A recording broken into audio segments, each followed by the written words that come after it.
If you're a skinny guy like me, one of your biggest goals is to fill out a t-shirt, to walk around knowing that your arms are big. I went from a size small to an extra large t-shirt in 1 year, completely natural. And I've gotten a little bit bigger since then. So I'm going to show you exactly how I did it step by step so that you can replicate the process for yourself. Let's get into it. The first thing we need to focus on more than anything else are the actions we have to take. And so there are 3 core actions that you must do every single day in order to get jacked. And those are to eat all of your meals, train hard, and get to bed on time. Fundamentally, these are the 3 things that if you do them every day, you will get jacked if you give yourself enough time. And so I'm going to show you how to nail all 3, but mainly focus on this one right here, because we're trying to fill out t-shirts. We're not trying to get big overall. We're trying to fill out our shirts. And so I'm not going to worry about the legs much this video, but it mainly comes down to the amount of food you're eating and how you're training. So let's get into that. Now, eating all of your meals can mean different things for different people. Some people need a lot more calories, some people don't need as much calories. Some people need more protein, some people need less. And so you want to eat all of the food that you are supposed to get down throughout the day. And so I'm going to show you exactly how to calculate all this stuff for you specifically so that you know how much food to eat so that you can eat all of it. And the very first step to getting this done is to know your maintenance calories. So what does this mean? Well, every single human being has a specific amount of calories that they need to eat to survive. But eventually you have an amount, and this is different for everybody, that keeps you at your certain weight. This is your maintenance calories. If you eat this amount of calories every single day, you will stay at the same weight or around the same weight. But if you eat less and less and less, you will lose weight. And if you lose enough weight or you're eating too few calories, you will eventually die. But if you're trying to build muscle, you can actually eat a little bit more. And so what we want to know is where this number is, our maintenance calories. Because the problem is, if you don't know where this is and you're guessing, and you guess your maintenance calories is over here, then you're overestimating the amount of calories you need to eat. So that when you start your caloric surplus, and you eat just a little bit more, as we'll discuss in the video, you're actually eating that many more calories. And that's way too much food. We only need to eat a little bit more. So you need to know where your maintenance calories are. If you assume it to be too low, and then you start back here, then you'd be losing a lot of weight, right? But we're trying to get bigger, so we're gonna have to gain some weight in the process. We need to know what this number is. And the easiest way to find your maintenance is to do this. Go to Google or whatever search engine you're working with, maybe it's Bing, and search calorie calculator. So I'll put CC right here, calorie calculator. You're gonna go to the first website you see, and then it's gonna ask you for some stats. So the things it'll ask you for are your height, your weight, your age, your gender, your activity level. Enter each of these things as accurate as possible, because if you give it wrong stats, it's gonna give you a wrong amount of calories. You don't want that. Once you've entered your stats, hit the calculate button and it'll say you need to eat, let's just say 2,500 calories a day to maintain your current weight. I want you to eat that amount of calories. And more specifically, I want you to eat that amount of calories, not just for a day, not just for 2 days, but I want you to eat that amount of calories every day for the next week. And so if the calculator says you need 2,500 calories to maintain your weight, I want you to eat 2,500 calories every single day for the next week. Here's what you do next. Make sure you have a body weight scale with you, step on the scale and weigh in. So let's just say your weight is 130 pounds. Now you're gonna eat 2,500 calories a day every single day for the next week. And once that week is over, I want you to weigh in again. So let's just say you weigh in at 130 pounds the first time, and the second time you weigh in after the week's done, you're also 130 pounds. If your weight stays the same, or maybe it's gonna be 130.2, 130.4, if these 2 weights are within a 1 pound range of each other, then I'd say the number the calculator gave you, for example, 2,500 calories a day, this is your maintenance calories. And so that's a pretty good estimate. But in some cases, your weight won't be the same. Maybe you gain weight. Maybe you start at 130 and a week later you are 131 pounds or a little bit heavier. That's a good sign that this amount of calories is a good place to start bulking off of. So you can start your bulk right now off 2,500 calories, or whatever number the calculator gave you. If 1 week later you lose weight, let's say you go from 130 and then you end at 128, you lose 2 pounds. Not ideal, but this is still a good sign that this amount of calories is too low for you. It's too low, and so you need to eat a little bit more than this to reach your maintenance, and then a little more on top of that to start bulking. So how many calories do we eat? We know what our maintenance is based off this 1 week process. How many calories do we need to eat to start growing? And real quick, if it's day 1 for you and you haven't started any of this, I do not recommend skipping this process. I know it's a week long, but I'd rather have you wait a full week and be right about where your maintenance calories are than guess and get it wrong and eat way too much or way too little. So I know it's a longer process. I know you have to wait a week to get this number completely fleshed out, but I promise you it's worth it in the long term. So how do we start growing? All right, so we know our maintenance, but how do we grow? Because that is the objective. We're trying to get bigger arms, bigger shoulders, bigger chest. We're trying to fill out our shirts, right? So how do we do that? Well, like I mentioned earlier, everyone has their maintenance calories, that line right there. And so to grow, you need to eat a little bit more food over that line so your body can devote this as fuel to muscle growth. What is that amount of calories that we need? For almost every guy on the planet, it is going to be 300 to 700 calories over your maintenance number. That's why it's important to know your maintenance, because if you're eating 700 calories over your maintenance, which you think is over here, then you'd be eating a heck of a lot more food than what's necessary, right? So sometimes you only need a little bit more. A lot of the results you get on your bulk will depend on how many calories you're eating, but that doesn't mean that more calories is always better. With a smaller calorie surplus, you can do a bulk for longer. You'll gain less fat. You'll keep clearer skin, better digestion. Although you won't gain as much weight as the guy who does more calories, you will have all of these benefits, and most of the weight that you're gaining will be muscle. If you're eating on a higher calorie surplus, you'll fill out your shirt faster, but you will gain slightly more fat. You might run into acne issues, digestion issues, and that depends on the types of foods you're eating as well. But for the most part, if you're eating more calories, you're going to get bigger faster. And so the idea, let's just say you eat 300 calories over your maintenance, so you go from 2,500 to 2,800 a day, you can expect to gain between 0.4 and 0.8 pounds per week. Now, for the most part, it's going to be 0.6 pounds per week that is gained. And so the entire point of a bulk is not so you gain maximum amount of weight, because if that were the case, why not just gain 50 pounds a week? Why not just eat a billion, a trillion, a gazillion calories, right? We could do a gazillion calories, but then most of the weight that we'd be gaining is fat. And if we gain so much fat, we're gonna run into a lot of health issues, we're gonna look like crap, and eventually we'll die. So I think a better goal for a bulk is to speed up muscle growth. And that means making sure that the maximum amount of this weight that is gained is muscle tissue. Because if you're gaining 0.6 pounds a week, but it's all fat, it's all water, who cares? But if you're gaining mostly muscle, I think that's a pretty good thing. And if you stretch that out over a year, 3 years, 5 years, then you can see some pretty crazy gains. Now, I just uploaded a video on the difference between a clean and a dirty bulk, and the difference isn't just in the amount of calories you're eating, it's in the quality of your foods, how far you space each meal apart, the different side effects that you can get from both positive and negative. And so I'm not gonna dive too deep into that because we're trying to fill shirts. If you wanna do it faster, you can go for a higher calorie surplus, but just know that more of the weight that you gain over time will be fat. If you want a lower calorie surplus, most of the weight you gain will be muscle, but it's gonna take you a heck of a lot longer. So you can pick what you wanna do.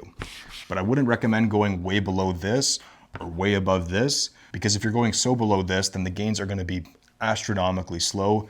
And if you're eating way more than this, then you're going into that fat guy territory. So it doesn't matter if you go from a size small to a double XL if you're obese, right? Nobody cares. There's 600-pound people out there that wear 5 or 6 XL, but they're fat. So it's not exactly impressive. What is impressive is if you can go from a small to an extra large and still stay lean in the process.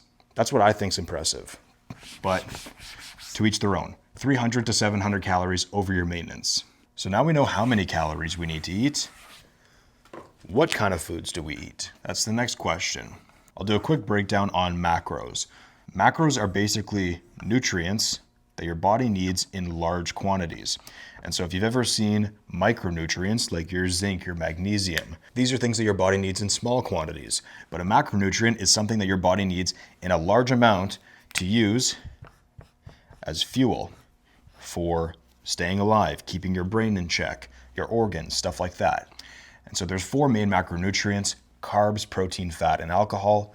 But we don't need to worry about alcohol, so it's only 3.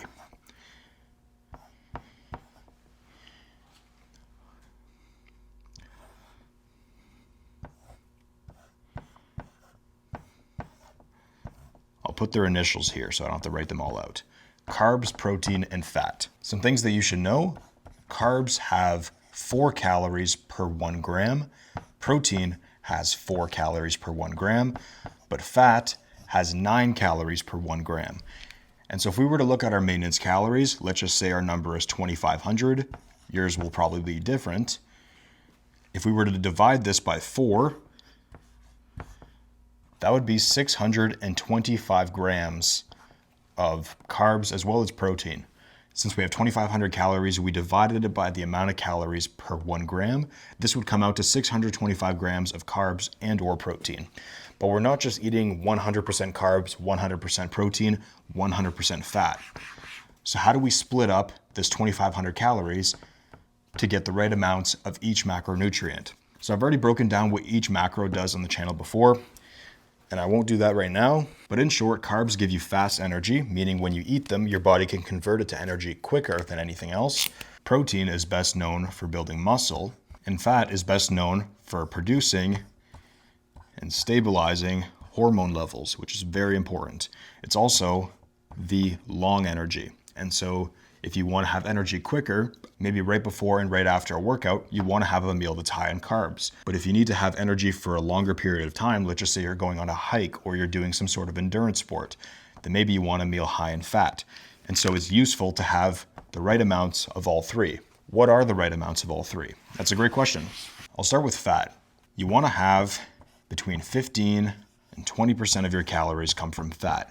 Now, it's okay if you go a little bit over, if you're up to 25, but if you're pushing 35, 45% of your calories from fat, then you're not giving your body enough calories, enough resources from protein and carbs. And so you're shortchanging yourself right here, which will be to your detriment. And if you're going way below this 15%, if 5% or 3% of your calories come from fat, then you run into that hormone issue. Your body doesn't have enough fat to produce and stabilize key sex hormones like testosterone, cortisol, estrogen, that kind of stuff. Next, protein. If you want a percentage, I could say 20 to 25% of your calories from protein. Another good rule is 1 gram per pound of body weight. And so if you're watching this as a 130 pound guy, you'd probably need 130 grams of protein. That's a good target to shoot for. Between 25 and 25% is also a good place to start. Finally, I track carbs last because your body does need a certain amount of fat and a certain amount of protein to operate, but a lot of people can't operate on low carbs. It's still very, very, very important. For the carbs, you can just backfill everything else left. So if you have 25% of your calories from protein and 15% from fat, that's 40% of your calories, then the other 60% can come from carbs. But a more accurate range, I'll say, is between 50, 55%, and 65%. Now, I've said 50 to 60% before, but if we're trying to get bigger, then I'd recommend getting more carbs in. And so on the days, we're going to talk about this later in the video, but on the days that you're training the muscles that are important for filling out shirts, your chest, your forearms, your traps, your arms, your shoulders, you want to be eating more carbs. And so on those days, which is probably going to be 3 to 4 days out of the week, you want to be eating to this upper range. So that could be 60 to 65% of your calories come from carbs. And that means you typically have to lower one of these 2. I'd recommend lowering fat for the day to make room for this, but that's up to you. I'd almost never lower protein. Protein never needs to be brought down. So I'll do some quick math for you, given our, let's just say our 2,800 calorie goal. So it was 2,500 calories before, we added 300 for our first surplus. Now we're at 2,800. How many grams of each of these do we need to make up 2,800 calories? So for this example, let's say we do 20% fat, 20% protein, and 60% carbs. Put C, P, F. How many do we need of each to make up this? All we have to do is multiply the amount of calories we're eating by the percentage as a decimal. So it would be 2,800 times 0.6. And that comes out to 1,680. And that's not 1,680 grams of carbs. That'd be ridiculous. We divide that number now by 4. That's 1,680 calories divided by 4 because we have 4 calories per 1 gram of carbs. And that comes out to 420 grams of carbs per day. So put 420 here. We do the same for protein and fat. Since we're eating 20% of both, I'm just gonna multiply this by 0.2, and that is 560, but we're gonna divide it by 4 because it's protein. 560 divided by 4, what is that?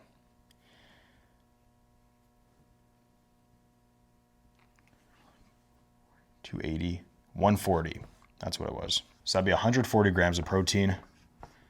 As you can see, that's over our 130 gram target. Then finally, since we also have 20% of our calories coming from fat, it would be the same calculation, but this time we are dividing by 9. I'll need a calculator for this one. What's 560 divided by 9? So that comes out to 62.222 grams of fat, but we can't really do 0.222. So let's do 62 grams. Those are your macros for the day. That is your target. That is your target every single day. And so if you were to eat 65% of your calories coming from carbs, then you'd multiply this by 0.65 instead of 0.6. And so you'd be eating more carbs and probably less fat because we don't want to bring protein down.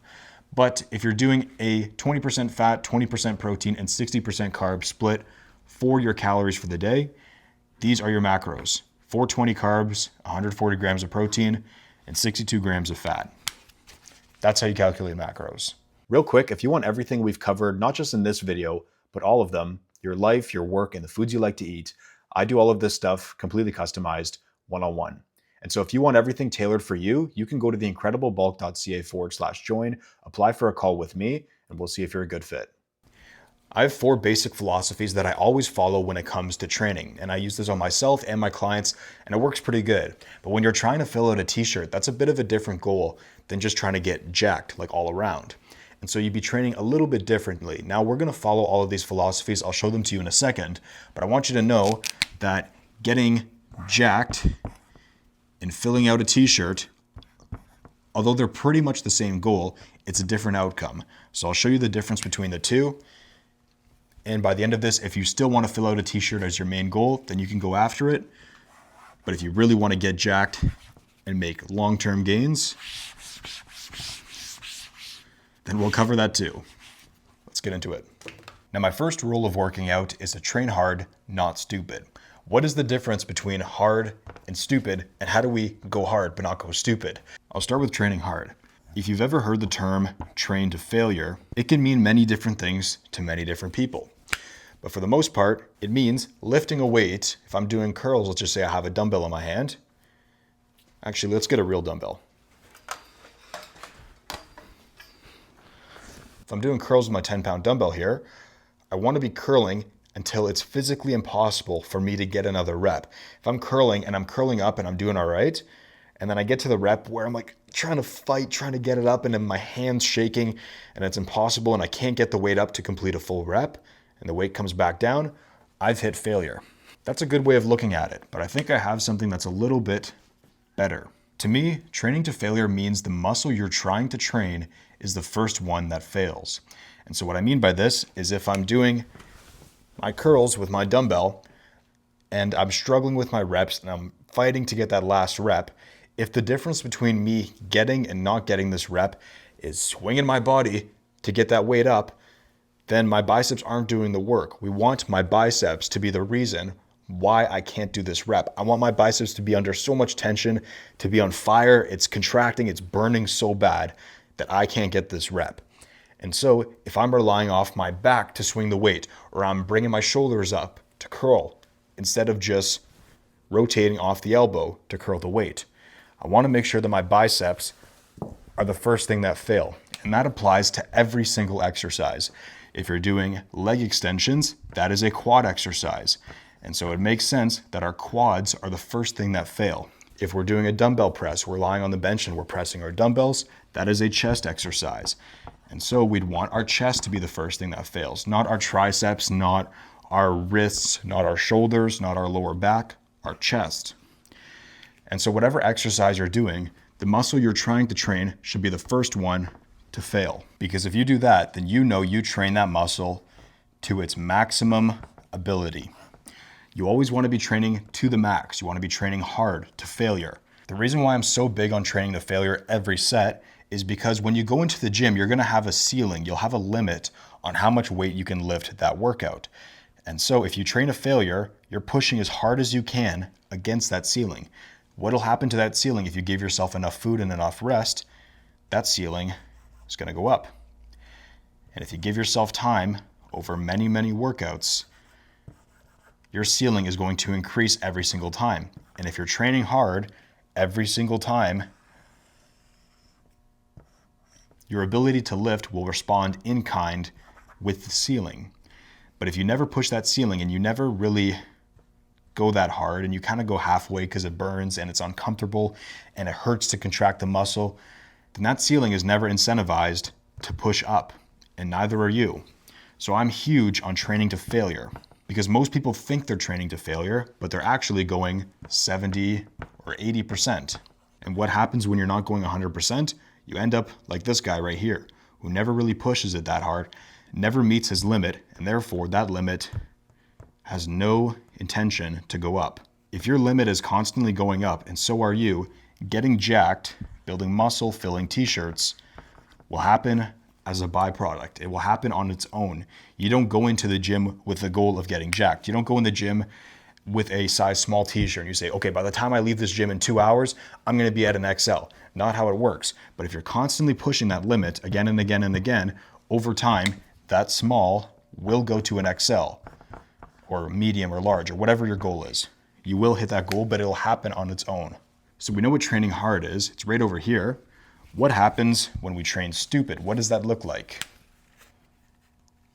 And how do we avoid it? So what does training stupid look like? Well, I know one example would be to not train hard. You might avoid the discomfort in the moment of not having to deal with the burn or the intensity of the training if you're only going halfway, 70, 80%, and you're not pushing that hard. You're not going to feel the discomfort of it right away. But over a long enough time horizon, that time is going to pass anyways. And so those years of not training that hard will leave you with results that you probably don't want. And so it'd be pretty stupid not to push yourself to your limit if you know that doing this will get you to grow. So you're basically trading short-term comfort for the long-term success. That's one example of it. But in terms of actually doing dumb things, this is what it looks like. A lot of guys, especially guys that are new to the gym, are going to be ego lifting. Now, what does ego lifting mean? Well, a bunch of people have their own definitions for it, but I can break it down in 3 different ways. So we'll start over here. So if I have my dumbbell here, and let's just say this is 100 pounds, and I'm doing any kind of exercise with it, doesn't matter. Let's just say I'm doing curls. If I know deep in my heart that I cannot do curls with 100 pounds on my dumbbell, why am I using this in my exercise? It doesn't make any sense. Actually, it does. There's only one real reason why you do this. You lift weight that is too heavy for you to impress yourself or other people. A good question to ask yourself if you're about to do an exercise with weight that's probably way too heavy for you, if nobody else was in the gym, would I lift this weight? If the answer is no, it's probably a good sign to put it back. And even if you're not trying to impress other people, sometimes you just want to impress yourself. Maybe you want to look in the mirror and feel good knowing that you can lift that 100-pound dumbbell. Whatever. That's reason 1. The weight is too heavy. The second reason guys will ego lift, or at least the things that they do, is they cut ROM. What does ROM mean? ROM is an acronym for range of motion. So let's just say I'm doing bench press with this dumbbell. And if I'm pressing, pretend I'm lying down. If I'm pressing and I'm only coming down this far because the weight's too heavy. If I'm only coming this far down because the weight's too heavy and I'm pressing like this, I am not going all the way down and all the way up, right? And so guys will do this oftentimes. You'll see guys lifting and they're doing these little partial pump reps, mainly because the weight is too heavy. You'll notice that a lot of this comes down to either trying to impress themselves or other people. And so they cut range of motion to make the exercise easier. The entire point of ego lifting, no matter how many times the people want to deny it, I might get a couple comments about this. The entire point of why these guys do it is because it is easy. And that goes against the first rule of training. Train hard. If you're trying to make this exercise easier, then you are taking tension, you are taking the focus away from the muscle you're trying to train. That is stupid. And so I don't think ego lifting is stupid, but I think ego lifting to the point where you know you're doing too much, not the smartest thing. The last way I can break ego lifting down is that they cut control. What do I mean by control? If I'm curling with my dumbbell and then I just drop the weight down, that is a lack of control. I'm cutting control. I'm decreasing the amount of control that I have over this weight. And so not cutting control would be letting it down slowly. You'll also notice in a curl that I'm rotating off my elbows. And so you'll notice that my elbow right here stays in the same spot the entire exercise. I'm not just dropping it or swinging the weight like this, trying to get the weight up, right? If you think my biceps are doing a lot of work curling like this, you would be incorrect. And so guys cut control because they want to make the lift easier, which goes against the first rule. If you want to get more specific about it, cutting control can be broken down even further. If you're cutting control, you're usually adding more momentum and decreasing the tension on the muscle. So if I'm curling, adding momentum would be using outside force from anything that is not the muscle I'm trying to train. And so when I'm doing a curl, the muscle that I'm trying to train is my bicep. So if I'm swinging my body, trying to thrust it up like this, right? Thrusting it up, swinging, using momentum, then the bicep isn't working that hard. That also means that there's less tension on the bicep. And when you're adding too much momentum, that can also apply on the way down. So having no momentum on the way down would mean lowering the weight, slow, under control, putting more tension on the muscle. But if you're cutting control like a dummy, then you're having less tension and more momentum. So that would mean dropping the weight, right? We want to make sure that there's more tension on the muscle. In short, train to failure, decrease momentum, increase tension on the muscle. Try not to ego lift. I understand it's fun to lift heavy weights, but I'm also looking out for you in the long term so you don't get injured. That's the first philosophy. Let's move to number 2. Our second goal is knowing the difference between moving weight and lifting weight. What is the difference between these two things? It seems like the same thing, right? Not exactly. I'll start with this. So if you've ever seen sports like powerlifting or Olympic weightlifting, where the entire goal is to lift more than everybody in your weight class and lift the most weight, those guys, depending on the sport, are going to do multiple things to make that lift as easy as possible. What happens is they're not focused on putting the tension on any kind of muscle whatsoever. They're trying to move that weight that they're lifting from point A to B. And they don't care how it gets there as long as they don't break the rules and they don't get hurt. The difference between this guy and the guy who's lifting weight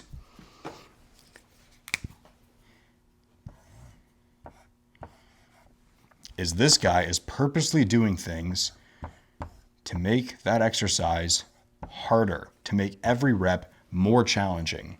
What kind of things does that person do? It depends on the exercise, but for the most part, he will do 3 things. And that is to slow the exercise down. So if you saw me when I was curling up, I don't want to be just dropping the weight on the ground. I want to lower it slowly. We still want to curl the weight whenever we're lifting weight. So if I'm pressing outwards, if I'm pulling down, if I'm doing a curl and I'm curling up, I still want to lift with intensity. I still want to press with intensity and pull down with intensity. But on the way down, when the weight's coming down to a full stretch position, I want to slow it down on purpose.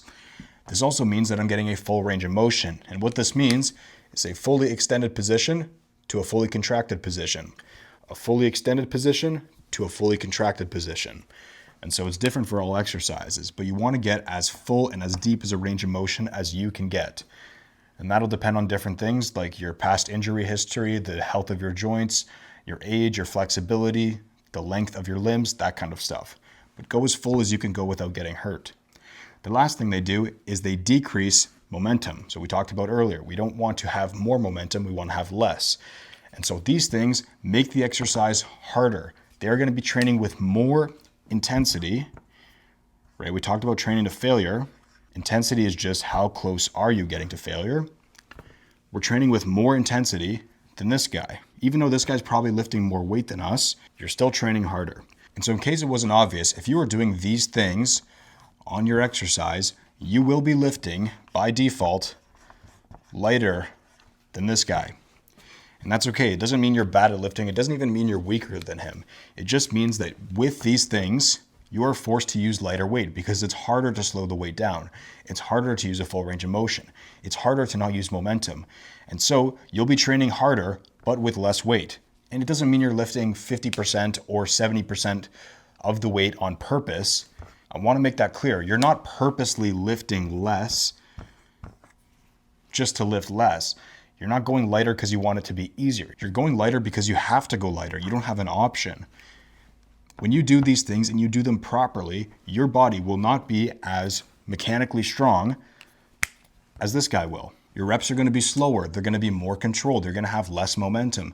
And so these are things that force you to lift lighter. What I'm saying is don't curl the 20s if you know you can curl the 40s. As long as you can curl the 40s without sacrificing these things, lift as heavy as you possibly can. It's just that naturally, the harder you make the exercise, the less weight you'll be lifting. And that's okay. There's nothing wrong with that. In fact, I'd argue that you're stronger than this guy because you can control the lift and you're constantly, remember from earlier, we're constantly hitting that ceiling because if you're making that exercise harder and you're training to failure with intensity, eventually the weight you lift is going to go up. And if you're pushing that ceiling, your strength is going to match that. So don't worry about lifting lighter weights at the start. That's perfectly fine. I'd rather you train for quality reps than for a PR. Because a PR is really nice. I have nothing against that. I'm just saying if you want to keep progressing, trying to hit a new 1 rep max on bench press every workout isn't the way to go about it. It's fun, but it's not the way to go about it. That's the difference between moving and lifting a weight. We want to be doing this.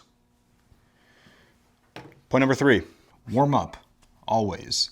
And so there's 2 ways that I break this down. There's a bunch of different ways to warm up, but I do it with a rubber band and the exercise itself. I'll typically do both of these together. So rubber band, pretty simple. Rubber band, shaped band like that. You can stretch it around, stretch it over your shoulders, curl with your biceps, do chest flies, squat with it, do whatever you need to do. The rubber band works great. This, I can go a little deeper into.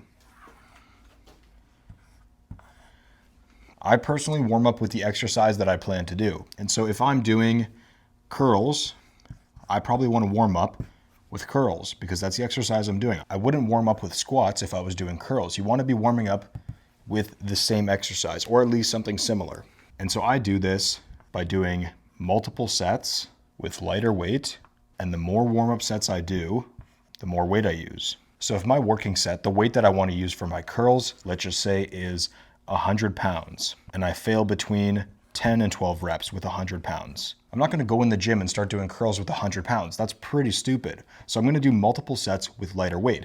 Maybe for my first warm-up set, I do 15 reps with 30 pounds. Then I might do 8 reps with 60 pounds. Then I might do 3 reps with 80 pounds. And I personally like to do this. If I have an exercise where I'll be doing higher reps, so 10 to 12 reps, let's just say, I'm going to do 1 rep with the weight I plan to use.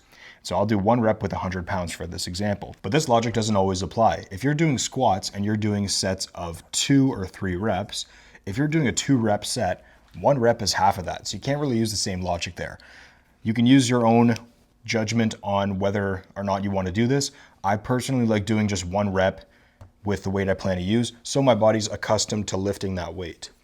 You call this a feeler set. You're just feeling out the weight. Warming up is not a recommendation, it is a must. So even if you don't have much time in the gym, even if you're rushed and you get into the gym and it's about to close or you have to leave early, do your proper warm up. Don't skip out on this because you don't want to have an injury when you could have prevented that pretty easily by just warming up properly. So always warm up. Point number 4, Go hard and then optimize. Do not mix this order. You don't want to be Mr. Perfect, Mr. Science, get all the little intricacies and nuances right before you learn to go hard. This is by far, the most important part of working out, your intensity.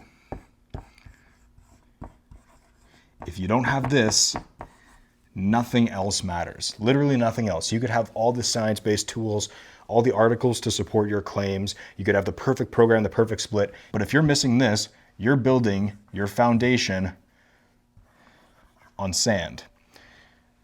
And so what happens when you build on sand? Eventually, it crumbles. It falls, it breaks, it gets destroyed. You want to make sure that you're going hard first. And so I'd rather you listen to none of this information and just learn how to train with intensity, train to failure, than be a perfect snowflake about everything. Don't get me wrong, I'm all for optimizing and doing things better than they were done before. But if you look at the definition of optimizing, it is pretty much getting the most bang for your buck. But if we look at maximizing, that's just getting the most bucks. And so I want you to learn how to do this first before you worry about this. Too many times do I see guys in the gym, especially the new guys, trying to get everything perfect on day one. It's like these videos. Look at these videos, for example, that you're watching. I'm making these videos, and I'm pretty new to making videos. I've only been doing it for, about 3 months now. I'm not gonna go and produce like a highly edited, cinematic, like crazy camera angles, have all these different shots. I'm just here to make sure I get my point across so that I can help you solve this problem. And so if I were to do all these fancy edits and spend so much time making a video that might not even do that well because my following's not that big, then I'd be putting lipstick on a pig essentially, and I'd have no context on what a good video actually looks like. Until you train hard, you have no idea what actual intensity looks or feels like. So don't worry about this.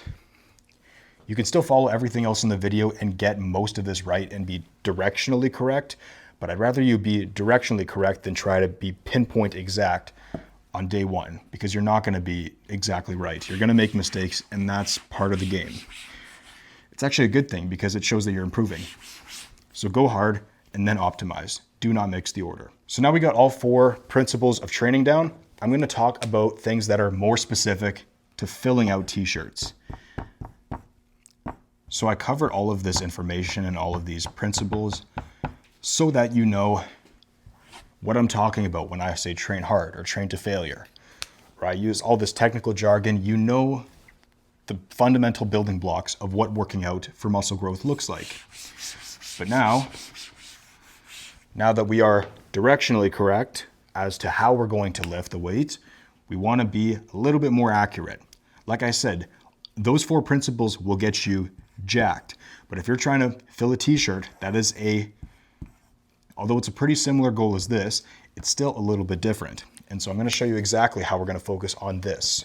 So when we look at filling a shirt, we typically think of the upper body, right? I'm not worried about the legs or the calves or the hamstrings in this video, although that stuff is very important. We're talking about t-shirts, long sleeve shirts, upper body things, right? And so if you look at a t-shirt, try my best. I'm not a very good artist here. There we go. All right. If we look at a t-shirt, you're going to notice that the people who fill out t-shirts typically have these muscle groups well developed. That is going to be, not in any specific order of importance, your traps, your arms, your forearms, your chest, and your shoulders. Very muscular physique, as you can see.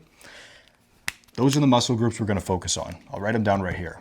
All right, I took the liberty of organizing the list in terms of muscle groups to focus on first to last. Now, I'm not saying that your traps aren't important. I'm just saying that your shoulders, upper chest, and arms and forearms come before them. And so how I'm going to break each of these muscle groups down is I want to show you exactly what their purpose is for each when it comes to filling out a shirt, and then the best exercises to do for each of them. And then I'll also have tutorials on how to do all those exercises in the description. So we'll start with shoulders. Gonna draw my wonderful t-shirt here again. Actually, we'll draw a dude. Now, when you think of a guy who's super jacked, one of the first things that comes to mind, even if you're not thinking about it, is the size of his shoulders. And so most people focus on the chest or the arms or the back or whatever. And so if you're to look at me, I have decently wide shoulders. This contributes to me having that V-taper physique that people aspire to, I guess. A physique without shoulders doesn't look that good because it looks blocky. It looks like your torso is just a rectangle rather than something that's sculpted outwards and comes down inwards. And so the shoulders are by far the most important muscle to train to look big in a shirt. I personally have really long arms, and so my arms are naturally more skinny, but I have really broad shoulders. And so even if my arms aren't as proportionally big as my shoulders are, me having big shoulders makes my physique stand out. So I'm fortunate in that regard. Your shoulder is made up of 3 heads. So I'll try my best to draw it out. I have no idea if this is accurate in terms of anatomy, but we're gonna go with it. Although knowing the names of the muscles isn't that important, this is the front deltoid or anterior deltoid if we want to get technical, the side deltoid and the rear deltoid. And so people think shoulders are just one muscle group, but they're actually 3 combined into one. And so if you were to look at any movement where your arm is extended at some regard, and you're bringing your shoulder down to where your arm's up here, you'll notice that the front of your shoulder starts to contract pretty hard. If I'm bringing my arm from beside me to out, then you'll notice the side of your shoulder contracts. And if I bring my arm from around up here, a 45-degree angle, and I bring it back this way, you'll notice the back of your shoulder contracts. And so that is front, side, rear. Any exercise that targets those movements, those movement patterns specifically are good. But if you want my top 3 exercises, these are it. So for the front delts, I prefer a dumbbell shoulder press. Now I know I said this movement targets the front delt, but so does any movement where your arm is coming down and pressing straight up. For my side delts, I love the one arm cable lateral raise. And for the rear delts, I do one arm on the pec fly and I go all the way around. You'll see it on the tutorial video if you want to watch it. But each of these exercises and all the exercises that I have for these will have tutorials for them. So you can check those out if you want to. Links are in the description, but these are good places to start. Let's talk about the upper chest. So I'll actually use me as an example. When you look at somebody's chest and their chest does not have any kind of size up here, then it looks like they have man boobs because their chest kind of just droops straight down. And so for most people, myself included, the upper chest is one of the most underdeveloped areas on the body because most guys don't really hit it that well. And I didn't really start hitting it well until about a year, 2 years ago. So you can see that there's a bit of size up here. And I mean, this has nothing to do with filling out a shirt, but over time, you can start to balance miscellaneous items up there if you'd like to. The purpose of having a big upper chest for filling out a t-shirt is that you have, if we're looking from the side, if you have like a man boob that kind of like drops down here, doesn't look all that good, right? But if you have a firm pec with a strong upper chest, then you have that upper shelf like that. And so that looks much more well developed than somebody from the side who has that hanging boob like this. Not ideal. I'll show you 2 exercises for this that work really well. By far the easiest way to hit your upper chest is to just sit on a bench and set it to an incline. Now the height of the incline will depend on you, but for most people, myself included, I prefer something like this. 45-degree bench where you're lying down like that. And so I wouldn't set the bench up super high. I also wouldn't set it super low. I think right in the middle works pretty good. For me, my 2 exercises that I go to and have worked for me so far are the incline dumbbell bench press and getting that same incline bench, but moving it in between 2 cable machines and doing flies. I personally love this. I just added it back into the routine and it is awesome. And so I'll have tutorials for both of these in the description. Next, the arms. But we should probably be a bit more specific as to what I mean. Small arms that don't really fill out your t-shirt, then you kind of look like a bit of a stick right over here. And that's not really fun. You'd rather have your arm take up the entire space of the t-shirt sleeve. And so I can split up the arm into 2 main muscle groups, the triceps and the biceps. If you want a real world example, you can see if my arm doesn't fill out the shirt, it doesn't look all that good. But if it does fill out the shirt, then it looks a little more aesthetically pleasing and I feel better about myself, right? You can also see this is why it's important to have bigger forearms, right? Because if I have stick forearms but big arms, then it looks kind of weird. So we have the triceps and then we have the biceps.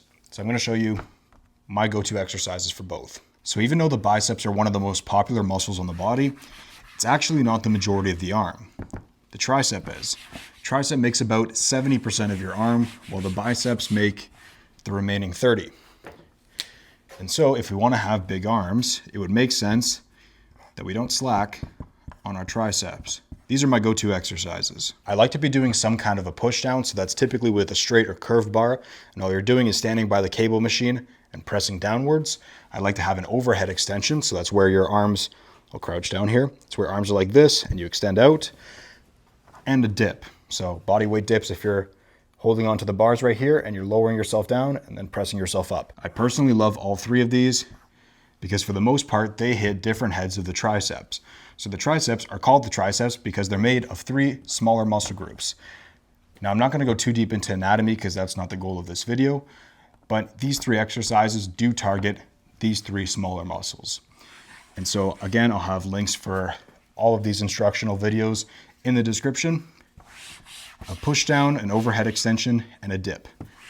But let's talk biceps because that's a little bit more fun. The biceps, like a bicycle, have two muscles. And so my go-to exercises for this are cable curls and preacher curls. Again, both of these target both of these smaller muscle groups. But basically, one of the problems that I actually faced for a really long time, like I said, I have really long arms. And so my biggest challenge by far for my physique was filling out my limbs. Now, as you can see, my arms don't actually look that big from the front. From the side, they look a little bit bigger. But from the front, a lot of people seem to have that thickness that I just didn't really come up with. And so it took me a long time to get this kind of thickness from the front with these exercises. Now, I'm not saying I have the thickest arms from the front, but I think I've come a long way. When I started lifting, my arms were about 10 inches and now they are 17 and a half. So I think I'm doing okay so far. But these are my go-to exercises. Like I said, links will be in the description for those.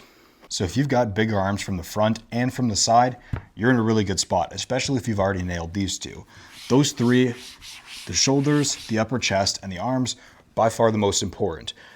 I drew these two in a bit of a darker blue because they are still very important, but it's kind of like Wi-Fi. This is a pretty weird analogy, but if you think of Wi-Fi, when you go into a building or into somebody's house, you're not exactly stoked that they have Wi-Fi, right? It's kind of expected, except when they don't have Wi-Fi, that's when you notice. And so with these things, it's not like they're a massive necessity, but when you don't have them or when they're underdeveloped, people really notice. And so it makes you look a little weird. It doesn't mean you're a bad person, it just means your physique looks strange. So I'll show you how to nail both. The purpose of having big forearms, or at least bigger forearms than you got now, for a t-shirt, is if you have the shoulders, if you have the upper chest, if you have the filled arms, and you have all of these things, but your forearms are little sticks, it looks kind of strange. So you want to make sure that your forearms aren't as big as your arms because your forearms probably shouldn't be as big as your upper arm, but at least somewhat proportional. A lot of guys don't actually target their forearms directly, which I think, I mean, if you already have big forearms, then whatever. But for the guys that don't, which is most of you watching this if you're trying to fill a shirt, then I think missing out on this is a really big mistake. My go-tos are a cable curl, a pronation, and a Eugene curl. So you'll notice, I'll put a picture on screen of what my forearms look like because I'm not going to keep taking off my shirt. But you can see here that it targets this area. And so if I were to hold my forearm up like this, it targets a pretty meaty chunk of your forearm. That gets that little sweep that comes out like that. It's a good percentage of your forearm size. The next exercise I do are some sort of pronation. So if you look at an arm wrestler, this is actually where I got it from. Arm wrestlers want to bring their opponent's arm down like this, right? And so it would make sense to train a movement where your hand, or at least your wrist, is going like this. And so I found an easy way to target this in the gym is to grab a cable with the handle and hold your forearm up with your other arm and simply just twist. Now I'm not twisting my elbow back and forth like this, but all I'm doing with my wrist is I'm trying to twist. And so if you watch the tutorial, you'll know what I mean, but some sort of pronation, because if you are, again, flexing your forearm, that is this side. So the cable curl was over here, the pronation is over here. For the back of the forearm, we call this the brachioradialis, I have the Eugene curl. And so Eugene Teo was the guy who made this up. He's in the fitness space, pretty popular coach. I personally love this exercise. He posted it on his Instagram and I made my own tutorial out of it. Worked super great for targeting the back of the forearm. That would be all up and down here. And so when you see those crazy lines going over here, that's what that is. With each of these exercises, you can blow up your forearms like crazy. So like I said, tutorials are in the description. Finally, traps. What is the purpose of having decently sized, not massive or disgustingly huge, but decently sized traps? We're gonna draw a t-shirt for our last time. If you don't have big traps, the shirt that you're wearing will kind of just sag down like this. And so you don't really have that thickness or that width around your neck. It's also kind of nice to have a bigger neck, because if you have a little pencil neck, then again, you have all this space over here that's missing. But you want to have somewhat developed traps. And so you can do this with a few different exercises. The easiest way to do this by far is with some sort of shrug. Barbell shrugs. You can do this with a dumbbell, you can do this with cable machines. Honestly, this is probably the only exercise I'll give you, because the other ones just target different muscle groups.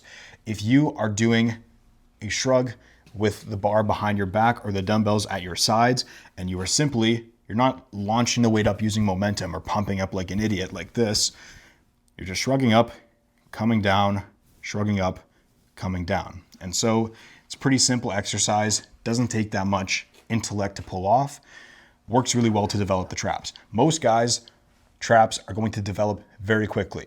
The reasoning for this is science, but so we know what muscle groups to train and we know what exercises to do. How do we structure this in a training program? As for the amount of training you should do for each in a given week, that's going to depend on you personally, what your weak points are. Maybe you have strong shoulders but weak arms. Maybe you have strong arms but weak shoulders, right? Depends on the person. But I can give you some general ideas. Of these muscle groups would be considered minor muscle groups, meaning they're not major. Now, if I was talking about your quads, that is a major muscle group. A lot of the muscle that is on your body is in your quads. And so the shoulders are 3 muscle groups, but those 3 muscle groups are not overly huge compared to your quads, your back, the full area of your chest. Your upper chest is only a small little area up here. Your arms, well, for the most part, they recover pretty quickly, as well as your forearms and your traps. And so these muscle groups can be trained 1 to 2 times a week.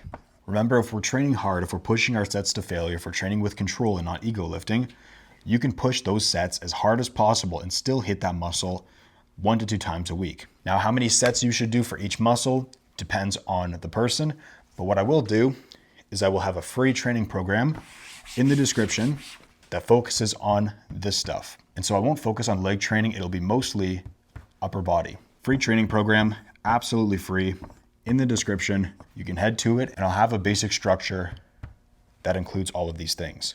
Now that covers what muscles to focus on and what exercises to do for each muscle. But do we just do these exercises and then eat 300 to 700 calories and call it a day? No, we have to make adjustments throughout the process. Because the more your body changes, the more adjustments you have to make. And an easy way to know where and when to make those adjustments is to track. Tracking metrics. There's 3 that I want to focus on. I lied, there's actually 5 metrics. Your weight, your waist size, the circumference of your chest and arms, the progression of each of your exercises, tracking your lifts, and the orange one I have here as a bonus one if you want to take progress pictures. This is probably my biggest regret when it comes to lifting, is that I didn't take progress pictures when I didn't look that good because I hated the way I looked. And so I don't want you to make that same mistake. Take progress pictures. But the more metrics you track, the higher your probability of success. And so if you know how much you weigh, then you know how much weight you're gaining over the course of a certain period of time. If your waist is staying relatively small, then you know the weight that you are gaining is good weight. It's not fat. We want to know the size of our muscle groups, right? Because we're trying to fill out t-shirts. So we want to build our chest, our arms. Those are the two easiest things to track. Tracking your lifts will show you how strong you're getting. And if you're getting stronger, then you are most likely building muscle. If you're getting weaker, the chances you're building muscle aren't that high. And finally, like I said, progress pictures. Now you can take these pictures however you like. You can pose, you can flex, you can not flex. Just try to take them in relatively similar lighting so you can actually see the difference between the first picture and the most recent one. Tracking these metrics, I cannot stress the importance of this enough. Know what these numbers are. And so each of these have already been broken down on the channel. You know what? I will link the videos in the description. I'll have all 5 of these 1-minute videos, and I'll show you exactly how I do them. But the more of these you track, the more ways you can win. And we're in the game to win. Let's talk recovery, because we could go balls to the walls with our eating, with our training, but if we're not resting in between eating and training, it's pretty hard to friggin' grow. And so the first point that I want to make is that you don't grow during the workout. So when you go to the gym, you're not actually building muscle there. Here's what I mean. I'm going to explain this using an iPhone charger. So I have my charger right here, my iPhone charger. When you go to the gym, when you start to work out, it's kind of like plugging in your iPhone. When you plug in your iPhone, you are stimulating the charger to charge the iPhone. And so you'll get a little buzz and it'll say how much battery is being charged right now. Think of going to the gym like plugging in your iPhone. If you unplug the iPhone doesn't charge. And if you plug in the iPhone and constantly plug it back in, take it out, plug it back in, take it out, plug it back in, take it out, the iPhone doesn't have any time to charge. It doesn't have any time to recuperate in between the time that you plug it in and you plug it back out. In the exact same way, when you go train, you stimulate the muscle. That's a lightning bolt. My best attempt at a lightning bolt. You stimulate the muscle, but then when your body rests, that is when you get the growth. Another way you can look at this is if you are digging a hole. So the more you train, the deeper the hole goes. So if you keep training, that hole is going to get deeper and deeper and deeper. But eventually, you got to dig yourself out of that hole. And so you do that by resting. And the more rest you get, the more you can fill up that hole. And between every single workout, you're going to get a little bit more dirt on top of the hole than last time. And then you go back and you dig the hole deeper. Keep digging deeper and deeper and deeper, and then you fill it back up with dirt. Then you get a little bit more than last time. And then you keep repeating the process, keep digging deeper and deeper, a little bit more dirt. And over time, you'll have accrued so much dirt that all of this is gains. That is muscle growth. That is improvement. That is progress. That only happens if you rest. If you don't rest, then you just keep digging this hole deeper and deeper. So you never give your body time to recuperate. So what do I mean by recovery? There's a pretty simple rule to follow for this, and that is the less active, the better the rest. So if you use your brain, when you are at the least active point that you could be at, you're sleeping. The less active you are, the better the rest. And so I don't mean lay on the couch and eat Cheetos all day. I mean try to get as much sleep as possible, or try to get as much time without outside stress as possible. You want to increase sleep, sleep quality, sleep duration, and decrease outside stress. Let me show you how I do that. So let's talk about sleep first. This is just a small rule of thumb, an easy way to remember everything. You want to get at least 7 hours of sleep, get to bed at the same time, and then stay asleep throughout the night. So I'll show you the best practices that I've picked up for each of these things. For this section, the only thing I can say is to get between 7 and 9 hours of sleep a night. Now, it's a minimum of 7. There's not really a huge point in going over 9. If you can get over 9 and feel good, great. But for most people, it's going to be 7, 8, 9 hours a night. And you ideally want to hit at least one of these, preferably in this upper range. And so that would mean getting to bed at the same time. To get good quality sleep, you typically don't want to be going to bed over 90 minutes apart from your previous bedtimes. And so if you usually go to bed at 11 p.m., you don't want to be going to bed at 1, 2 a.m., 3 a.m., and then go back to 11 p.m. the next night. It's too messy. So if your bedtime is usually 11 p.m., try to get to bed between 10:30 and midnight. I'm not saying you should go to bed at midnight. I'm saying you should go to bed a lot earlier than this, but try to be in bed at a decent hour. Now for staying asleep. This is Powerade Zero. Now I put water on this because I wanted water to drink, but there's 0 calories, there's 0 sugar, and it tastes good. And every single night I'll have a little bit of it with a pinch of salt to help me retain my fluids. Why would I want to retain my fluids when I'm sleeping? Well, one of the biggest reasons people get up in the middle of the night is to pee. And so if you have electrolytes and mainly sodium to retain fluids, that doesn't typically happen. So that'll help you stay asleep a little bit better. As for noise, I get earplugs, and then if I really want to not hear anything, then I'll put noise canceling headphones on top of the earplug. So I really can't hear anything except my own breathing, and that helps me fall asleep pretty decently. And another big reason why guys get up in the middle of the night is temperature. It could be the temperature of their bed, the temperature of their pillow, temperature of their room. What I do is to have a mini fan. Now, mini fan costs $12, pretty budget friendly, and it blocks out some of the noise, circulates the air around the room, keeps the room relatively cold, especially if you aim it at yourself. Ideally, if you want another thing, you can set your room temperature between 68 and 72 degrees Fahrenheit. For most people, this is going to be a comfortable range to sleep in. Ideally, you want to be cold without your sheets. And so it would make sense that you don't want to be steaming hot and sweaty before you get into bed, right? Most guys don't sleep good when they're hot. Retain fluids with salt and electrolytes, block out noise with earplugs and noise canceling headphones if you'd like. Earplugs on their own work really good, and cool down the temperature with a mini fan or actually turning down the thermostat in your room. Those are the things I actually do, but I ran over those pretty quickly. And so if you want something that's more specific, I have, for free, once again, a checklist. The link for it is in the description. It is absolutely free. I will not charge you. I don't even want your email.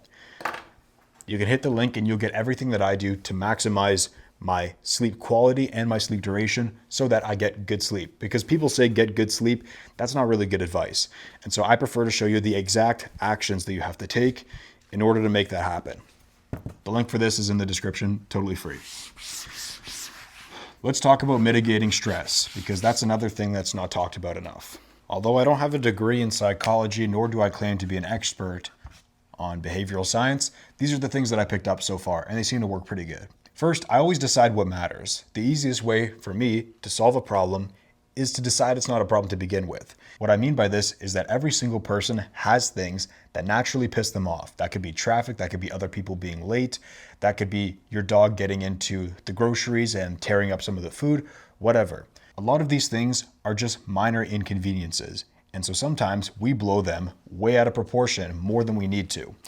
Now this gets pretty problematic when you consider that stress elevates cortisol.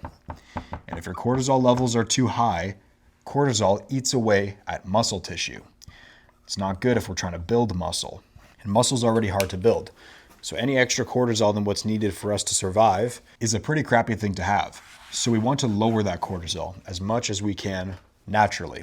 Now, I am not a fan of behavior medications or depression prescriptions like SSRIs, those kind of things that make you achieve a certain mood through medication. I don't think that's healthy at all, because you're relying on the pill bottle to solve a problem that doesn't start with the pill bottle. And so by deciding what matters, you can also decide the actions you take to solve the problems that do matter. A lot of guys that get hooked on drinking, drugs, porn, whatever, it's not those things that are actually causing the problem. It's much bigger things that they use these little vices to get away from the big thing. And so if you solve for the big thing, you unintentionally, but still, solve the little thing. Because again, so many guys get so caught up on the smallest things that they let it detract from the big goal. And I'm not saying building muscle is your only life's goal.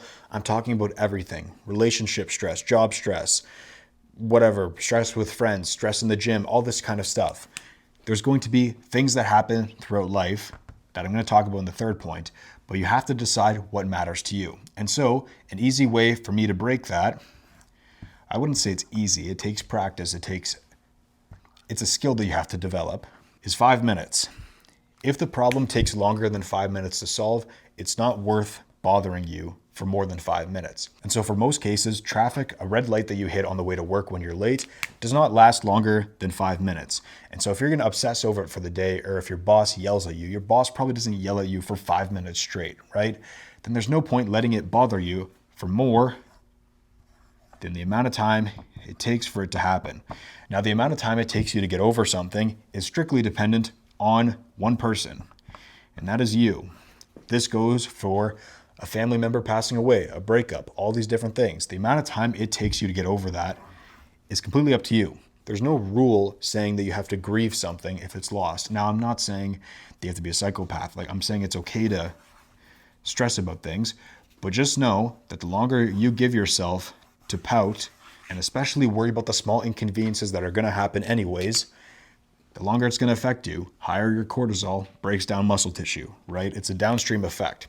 And so a popular saying that some guys have, I won't call them losers, but it correlates pretty well with the loser mentality, is that bad things happen in threes. I'm going to break this right now. Bad things do not happen in threes. Bad things happen all the time. Bad things only happen in threes when you allow one bad thing to affect the next. And from there, it's an even worse bad thing that you allow to affect the next. For example, if your girlfriend breaks up with you and you're really sad, and then you start doing worse at your job, and you get fired, and then you get fired and you get out of shape and you get depressed, and now you're fat. So your girlfriend broke up with you, you lost your job, and now you're fat. Bad things did not happen in threes. You just allowed, I'm not saying you, but hypothetical person, allowed this bad thing to affect this, which then snowballed into this. And so, in my opinion, I personally don't obsess much about things that take longer than the time it took for it to happen. Now, there are some exceptions. People die instantly, pretty much. And so I don't get over it instantly. It takes time, right? There are some exceptions, but you can mitigate most of the inconveniences in life by just giving yourself time to cool off. And if you want an even better way of looking at it, sleep on a decision, right? You get good sleep. You don't stress about it. You give your body time to rest. If you're considering a job, if you're considering asking someone a question that's really important, if there's something on your mind that you're not sure how it's going to go, or you're really emotional about it and you want to have an argument with somebody, go to bed. Go to bed that night and just sleep. And by the time you wake up, almost every single time, 90% of the time, you will be over it. You won't have to worry about it much, and you can continue on with your life. Which leads me back to the last point, continuing on with your life. Stress is life. Stress doesn't happen in life. Stress is a sign that you are alive. I can prove this. When you are growing, I'm not just talking physically, but we can use that as an example. When you're building muscle, when you're training, your body is under stress, right? The muscles are under tension. They're under stress to perform, to contract as hard as possible, and to extend and get that full deep stretch. Your body is under stress. When you are running a business, it is stressful. But if you're progressing and you're doing the right things in business, the business is growing. If you have some sort of a dispute or a disagreement with a partner, a friend, whatever, then your relationship, if it's not broken from that disagreement, is getting stronger. And so when you grow, it is stressful. Life is also stressful when you're staying the same, because if you want to grow, if you want to get better, then it's pretty upsetting, it's pretty stressful that you're in the same spot after all this time. And if you're getting worse, if you're on the decline, life is definitely stressful, because who wants to get worse at anything? If you're losing money, if you're losing muscle, if you're losing relationships, if you lost your job, stressful. And so in all three situations, these are the only possible situations. You can either be growing, staying the exact same, or getting worse. In all three, there is stress. And so stress doesn't mean there's anything wrong with you. It just means that you're alive. So getting over this part, I still get pissed off in the moment. I get angry when things don't go my way multiple times in a row. But at the end of the day, I'm going to get stressed regardless. So I know that for the most part, I can mitigate most of it. Now, some of it will get through. You will get stressed. You will get pissed off. I'm not saying these are all foolproof. I'm just saying these have helped me a little bit. And so if you can decide what matters, give yourself time to decide. And it doesn't have to be, give yourself time to decide. And it doesn't have to be 5 minutes. It could be 20 minutes, 30 minutes, a day, 2 days, as long as you need to. For me, if the thing that is stressing me out takes longer than 5 minutes to occur, I will not allow it to affect me for more than 5 minutes. If it's a red light, I get over it in 2 seconds, whatever. Finally, stress is life. And if you're doing all of these things and there's still something that's really bothering you, sleep. Go to bed. Don't make the decision. Sleep first. And then the next morning, you will have more clarity. You'll have more understanding of the situation. Maybe if it's an argument, you have more understanding of the other person's situation and perspective. And so you'll be able to make better decisions when you're not emotional. Now, how does this affect muscle growth? Well, like I said, stress increases cortisol. Cortisol eats muscle. If you lower cortisol, for me, doing these 3 things, lowered cortisol, then you're not building more muscle, but you're not losing as much. Indirectly, you are building more muscle. That is recovery, at least how I see it. Now, don't get me wrong, getting good sleep quality does matter, but you also have to get to bed on time. And so when people say get good sleep, they say, oh, you just got to recover, bro, or you just got to get better sleep. What does that actually mean? Well, like we discussed, it's getting at least 7 hours of sleep, getting to bed at the same time, and staying asleep. And so if we can improve these 3 things, then I would consider that overall good sleep for the most part. And so the best way to get to bed at the same time and get a lot of sleep is to get to bed on time. How do we do that? Although everybody will give their 2 cents, I will show you exactly what I do step by step. The first step to getting to bed on time, at least how I see it, is to grab your phone and go to the clock app. Then you'll go to the stopwatch and you'll hit start. And so that time will start running. What I want you to do is now just do your regular nighttime routine. So most people, when they do nighttime routines, they have some tasks that they do. They wash their face, they brush their teeth, they shower, they do whatever. I want you to complete any one of the tasks that you do. Just do your regular routine. Let's just say you brush your teeth. Brushing your teeth takes around 2 minutes. You complete a task, brushing your teeth, and you hit the lap button. And what the lap button does is that it shows you what time you hit the lap button at. And so what I want you to do is repeat step 3 again and again and again until you are in bed. Now, what does this look like? You brush your teeth, takes 2 minutes, you hit lap. You wash your face, that takes 1 minute, you hit lap. You shower, that takes 5 minutes, hit lap. And so if you follow this step by step and you repeat step 3 until you're in bed, you're gonna notice 2 things. The first thing you notice when you follow these steps is that you know exactly when to start getting ready for bed. So let's just say your bedtime, your target for the night is 10 p.m., all right? Sometimes we vastly underestimate the amount of time it takes us to start getting ready for bed. And so let's just say you start at 9 p.m. You start getting ready for bed at 9 p.m. and your entire nighttime routine takes you an hour and 20 minutes, let's just say. Now that's a pretty long time, and you're in bed by 10:20. So a little bit behind schedule. You now know that if it takes you an hour and 20 minutes, because you're tracking it with the stopwatch, if it takes you an hour and 20 minutes to start getting ready for bed, you can start getting ready for bed at 8:40, and you will be in bed by 10. And so you can apply that to any time. It doesn't matter if you're going to bed at 3 a.m. or 2 p.m. or next Wednesday, it doesn't matter at all. You'll know exactly when to start getting ready for bed by just doing this once. That means for every single night after that, you know exactly when to stop working, when to finish your last meal, when to stop talking to people, to start getting ready for bed so that you can sleep well. The second thing you notice is that you waste time doing unnecessary tasks. Like I said, brushing your teeth takes 2 minutes. Like, it doesn't take that long to brush your teeth. But if you hit the lap button before you brush your teeth and then hit the lap button after, and it's 5 or 6 minutes apart, you know that you're spending 3 to 4 minutes doing other stuff that doesn't contribute to you brushing your teeth, right? So if you're scrolling on your phone, if you're taking a poop, let's just say takes you 7 minutes, and you're pooping for 20 minutes, you know that 13 of those 20 minutes are spent doing things that are not pooping. Now, I'm not saying to time your entire life and be like a psychopath with it. I'm just saying the better you are at scheduling everything out, the faster you're going to be able to get to bed, and the better you're going to sleep because you're sleeping at the same time. So I know this sounds a bit extreme, but again, we're trying to get really good results. We're trying to fill out our shirts. Filling out your shirt as a skinny guy isn't easy. So you want to do things that make it easier for you to fill out your shirt. For me, this 3-step process is exactly that. So once again, phone, go to the clock app, hit the stopwatch and press the start button, then do all your tasks, hit lap and repeat for every single task that you do until you're in bed. And these are the things you're going to notice. I promise you it works. I wouldn't put it in the video if it didn't work. So I've been doing this for quite some time. This stuff only doesn't work if you don't do it. And so if you do it every night, you can't really miss. So I suggest you give it a shot tonight if you want to get to bed on time. Let's move on. Now, if you've ever seen a fitness video, sometimes those guys talk about progressive overload.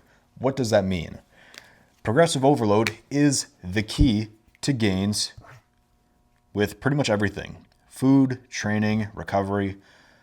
But when people talk about this, they're mostly talking about the gym. And so I'm going to split these two up into their two words so we can properly define it. Progressive means doing more of an action over time. Overload means doing more than a system can handle. In this case, the system is you. And so if you put these two together, it is doing more than you can handle for an extended period of time. Now, what does that look like in the gym? The easiest way to tell if you are getting bigger, if you're filling out your shirts, if you're on the way to building more muscle, is if you are getting stronger. And I can prove this by asking you, have you ever met anybody who went to the gym, got bigger, and got weaker? No, it doesn't happen like that. Now, there are big jacked guys that are abnormally weak, and there are really skinny guys who are abnormally strong. There are outliers that exist, I understand. But for the most part, bigger guys that have more muscle are typically stronger guys than the other people of the world. So, how do we continuously get stronger so that we know that we are getting bigger? Because that's our goal. Using progressive overload, I'm going to show you exactly how to do this in the gym. And most guys will typically tune out at this point because they don't like what I'm about to say. But most guys also don't make that much progress. So, oh well. This is what I call a training log. And I actually have mine right here. Now, what this is essentially is me tracking every single one of my workouts with a pen and paper. Now, you can do this in the Notes app on your phone. There's apps for this as well that track your lifts. I prefer the pen and paper because I'm old-fashioned, so I'll show you how to do it on this. And I'll do it in the simplest way possible. You always start by writing the date as well as the muscles that you are training. The reason that you write the date is so that you can refer back. The reason you write down the date is so that you can refer back to a certain date and time, so you know how strong you were 2 weeks ago, 3 months ago, a year ago, right? And I write down the muscles that I'm training just so I know which ones I'm working out in this lift. The next step is to make 4 separate columns. So I'll write them out in their initials. You're going to write down the exercises you do, the amount of reps you get, the amount of sets you do, and the amount of weight that you use. And so the easiest way by far to progressively overload, there's a billion ways to make the exercise harder over time, but the easiest way is to do it for more reps or to add weight. And you'll notice 2 of the things that we're tracking here, reps and weight. So I'm going to write down every single exercise that I do. Let's just say today is a back and biceps workout. So I'll put back, biceps. And I'm starting this back and biceps workout with curls. I'll write dumbbell curl, cable curl, barbell curl, whatever kind of curl you're using.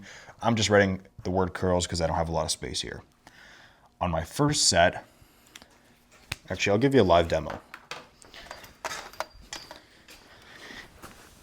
With my dumbbell here, my 10-pound trusty dumbbell, I'm going to be doing curls with this. And now we talked about the principles of training earlier, the training to failure, moving versus lifting a weight, warming up, and going hard before optimizing. Our 4 philosophies of training are going to apply right here. That's why I covered them. I'm going to train as hard as I possibly can. So let's just say I'm going to walk you through it. Let's just say I'm curling, right? I'm curling and I'm on the 8th rep and it's getting really hard. And I'm on the 9th rep and then I'm fighting and I barely get the 10th rep and I'm battling it out. I get the 10th rep and it comes down and I'm like, okay, I'm going to go for my 11th. So I go for the 11th rep and I'm struggling, my hands seizing. It's shaking all over the place and I can't get the 11th rep and the weight comes back down. I've hit failure. I've trained my biceps to their maximum ability, if you remember from earlier. I now got 10 reps with 10 pounds. And I'm gonna do this for every single exercise that I do. So I'll do it for all my bicep exercises, all my back exercises, whatever. And I track everything that I do. That's one workout. And you're gonna track everything you do for every workout. That's just one workout. And you're gonna track everything you do for every single workout. Now, if you're looking at this like, George, that's a lot of effort. Not really. This takes like 2 to 3 minutes max to write out, because you're not writing all this stuff out before you go work out. You're writing this as you work out. So I write down curls and then I move on to my next exercise. Then I write the exercise, do my set, write the reps, sets, and weight. And then you're just doing it as you go along. So it doesn't take you that long. It doesn't take any effort. People might judge you for having a book, and if you're afraid of getting judged, then just use your phone, whatever. Here's what happens next. Since you're doing this for every single workout, the next time you go train your back and biceps, let's just say it's next week, if you're eating properly, if you're training to failure, if you're getting good sleep, and if you give yourself enough rest between workouts, then you come back, the next workout, you get 11. You got stronger. You got stronger by a rep. Now, a good goal, if you're going to track your lifts, is to get stronger by at least 1 rep every single workout.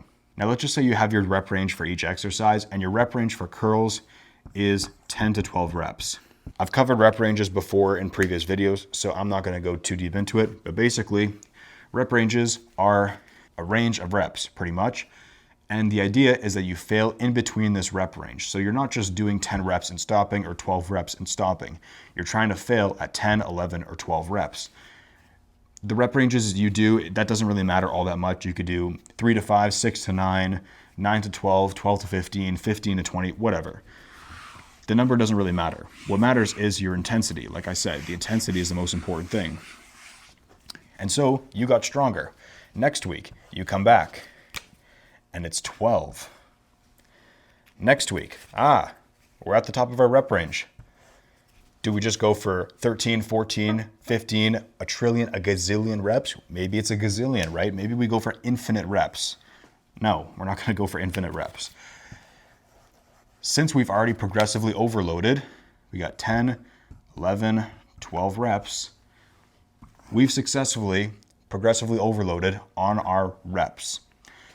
What's next? Well, if you want to keep progressing and you don't want to keep doing more reps than this and you want to keep this rep range, you can add weight. How much weight do we add? That's a great question. Some people will say add 5 or 10 pounds, but adding 10 pounds to a deadlift is a lot easier than adding 10 pounds to a curl, because that'd be double our weight. So what do? I like to go by percentages. For me and the guys I work with, 10% of the weight. You add 10% of the weight onto the total. So 10 pounds becomes 11 pounds. Now you might not have an 11-pound dumbbell. Maybe you have 12.5 or 15. That's okay. And so you could always just do more reps with a 10 or go up in higher weight. Maybe you go from 10 to 15 instead of 11. Just expect to do less reps. But let's assume, for example's sake, that you do have an 11-pound dumbbell. Now I'm asking you this at home. What do you think is going to happen if you go from 10 to 11 pounds, but you can do about 12 reps with the 10 pounds? Do you think you'll still be able to do 13, 14, 15 with 11 pounds? No, you'll be doing less reps because now the exercise is harder. It's more than you can handle. And so 11 pounds, you probably won't get 12 reps with it. Instead, you'll probably get 10 or 11. You'll notice with the rep range that once you get stronger than the rep range with the weight you're using, you add weight, you'll get knocked right back in. And so you'll be able to do 10, 11, 12, add weight, get knocked back in. 10, 11, 12, add weight, get knocked back in. And you just repeat that process. That's literally it. It's the easiest way to progressively overload. So if you remember from earlier, when you go into the gym, you have your ceiling. You have the amount of weight that you can lift that workout. And so if you're approaching that ceiling and you hit that 10th rep and you train as hard as you possibly can, the next time you work out, it's gonna go up. Maybe it goes up to 11, then 12. Then you add weight. and then you go back to 10. If you're adding weight but doing less reps, you're still getting stronger because the exercise is now harder. And so you go from 10 to 11 reps with 11 pounds, 11 to 12 reps with 11 pounds. Then you add another 10%, and 10% of 11 is 1.1 pounds. So that dumbbell now becomes about 12 pounds. And you repeat the process. Guess what happens when you're constantly pushing that limit? Your ability to lift also grows. I'll make a video soon about other ways to progressively overload, but this is the easiest way to do it. And it's very hard to know exactly how much stronger you're getting if you're not tracking your lifts. If you have no idea what these numbers are, like if you look in here, I mean, this is like my third book. So I've filled out a whole bunch of these. Like this is deep. There's a lot of writing here, but I've tracked everything. I've tracked every single lift for the past 18 months. And I'm telling you in confidence that it works. So you can skip this if you want. This isn't necessary for muscle growth. You don't have to do this to get stronger or to build muscle. It's just easier to see if you're getting stronger, or better yet, am I getting weaker on certain exercises, right? Sometimes you're not going to remember how strong or how weak you're getting on every single exercise for every muscle group. So it's smart to write it down. At least that's what I believe. That is progressive overload at its core. Now, like I said, there's a bunch of different ways that you can progressively overload, but the easiest way to do it is with reps. Once you get out of your rep range, we'll put 10 to 12 here. Once you're stronger than your rep range, you're doing 13, 14, 15 reps with the weight you're using. Add 10% of the weight, you get knocked back in. Progressively overload with weight as well. And that way you progressively overload with weight as well. And then you just repeat the process again and again and again, pretty much forever. That's how you do it. They say greatness leaves clues. So what are the signs of you filling out a t-shirt? I'll split it up into two categories, micro and macro. The signs that happen in the micro, in the day-to-day, in the week-to-week, in the month-to-month, these are things that happen quicker than the macro. The macro is more like over the course of years. And so some micro signs that you'll find, if you're doing all the right things that we covered in this video, this is what you'll experience. First, your weight is going to go up. It's pretty hard to fill out a shirt that's bigger than you if you're getting smaller. So if your weight's consistently going up by that 0.4 to 0.8, 0.8 to 1.2 pounds per week, if you're consistently gaining weight, that's a good sign that you're on the right track. That's probably the first sign you'll see. The next one is that you're getting stronger. You'll notice that you're getting stronger if you're tracking your lifts. That's why I covered it earlier in the video. This one is a question. Are your pumps getting better? Are you noticing that you're a little bit more full in the gym when you're working out? Are you getting better pumps? It's a good question to ask yourself. And especially when you're training your upper body. If you're training your arms that day, are your arms starting to fill out the shirt a little bit more? How about your chest, your traps, your shoulders, right? These are things that we can look out for. And finally, is the shirt starting to fit a little bit tighter around the traps or the neck? Most guys, when they bulk up, their neck is going to grow a decent deal. I'll put a picture here on the screen. You'll notice how skinny my neck is. Now, it's pretty thick. So your neck and your traps start to grow a little quicker than everything else. These are the micro signs to look out for. These are the things that'll happen from the day-to-day, the week-to-week, gym session to gym session, and then over time, you'll notice that your traps and neck start to get bigger. What about the macro? Well, some pretty obvious ones. Well, these are the ones that are a little more obvious. You can tell that you're getting bigger. If your sleeves are starting to fill out, if you notice that it's starting to get tighter around the cutoff of the shirt, if you notice an outline in the chest, so you notice with my shirt here, you can see a bit of an outline on my chest when I flex it, right? It's a good sign that your chest is filling out that shirt. If you can clearly see the defined lines of where your chest starts and ends, those look like boobs, but if you can clearly see these lines in your shirt, it's a good sign. Other people start to notice. This is probably the biggest one. Are other people saying, hey, that shirt used to be a lot bigger on you, and now that shirt's getting tighter? Are other people noticing that you are getting bigger? That's probably the last thing to happen. And so you'll notice all of these things before other people start to catch on. And if other people are catching on, chances are you're getting really big. You're doing the right stuff. But don't expect to have this as the result on day one, or this or this.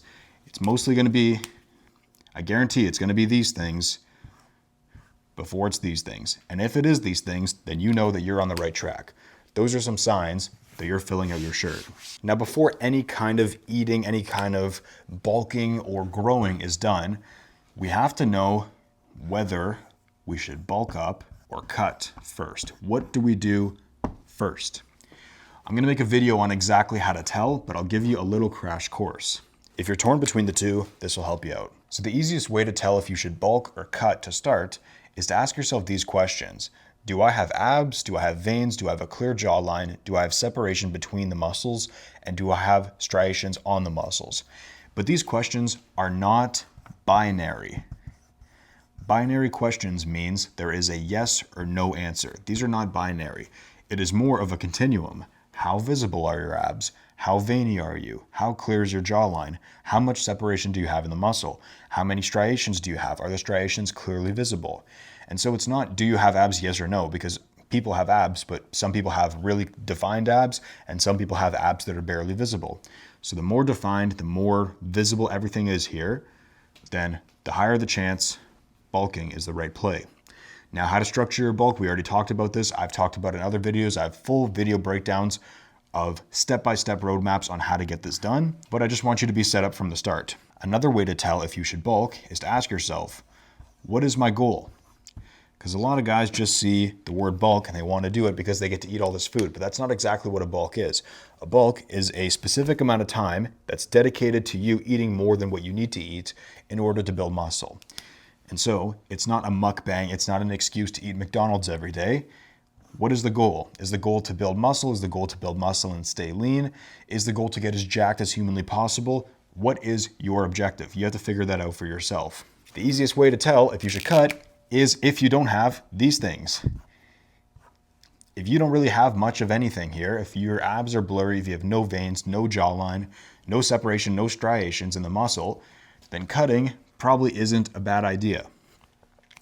Now you can also do something called a recomposition. I'll write recomp here. I'm gonna have an entire video coming soon. This is gonna be my next video, breaking this down. What is a recomp and how to do it? But for the most part, if you wanna do a body recomposition or a cut, the easiest way to tell is if you don't have these things or you don't have these things in much abundance. So I'm not sure if I'll put this at the start or at the end of the video, probably at the end, but I just want you to be aware that bulking is not the only solution to getting in shape. Some people start off really skinny and really fat, so they have a lot of body fat but no muscle. And so that'd be a recomp situation. You wouldn't bulk because you're already fat. There's no point. So it really depends on who you are.